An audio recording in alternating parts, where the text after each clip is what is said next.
Cabdiraxmaan Cabdishakuur Warsame waxa uu ku dhow yahay inuu lumiyo ka mid noqoshaha baarlamaanka 11aad ee Soomaaliya. Haddaba sababta maxay tahay? Xildhibaan Cabdiraxmaan Cabdishakuur Warsame ayaa u muuqda in uu maanta lumiyay kursiga xildhibaannimo marka loo eego qodob ka mid ah dastuurka federaalka. Arrintan ayaa timid kadib markii Cabdiraxmaan maanta aqbalay xilka uu u magacaabay madaxweynaha Soomaaliya Xasan Sheekh Maxamuud oo ah ereyga gaarka ah ee u qaabilsan arrimaha gurmadka abaaraha iyo bani'aadanimada Soomaaliya.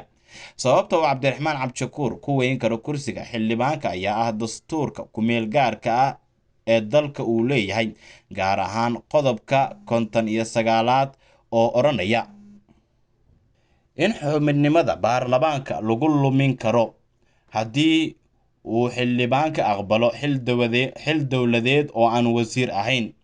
Lama xaqiijin karo haddii madaxweyne Xasan Sheekh Cabdiraxmaan ay ka hoos baxday qodobkan iyo haddii ay jirto sharaxaad kale oo loo sameeyay qodobkaas ka hor inta aan Cabdiraxmaan Cabdishakuur Warsame loo magacaabin xilkan aadka u muhiimka ah.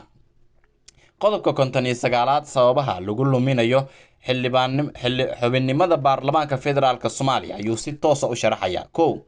Xubinnimada baarlamaanka federaalka waxaa lagu lumin karaa xubinta oo geeriyoota. 1. Xubinta oo ay la soo gudboonaato xaalad xilgudasho la'aaneed oo joogto ah. Xubinta oo istiqaalad u gudbisa aqalka iyo xubinta ay ka tahay lana ogolaado ka maqnaanshiyaha laba kala fadhi oo caadi ah iskuna xigta iyadoo aanay jirin sabab maangal ah.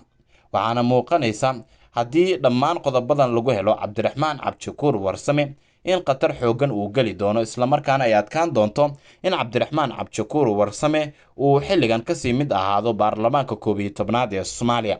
Dad badan ayaa arrintan ku hadalhaya baraha bulshada, islamarkaana waxaa laga wardhowrayaa sida Villa Soomaaliya arrintan ay war uga soo saarto.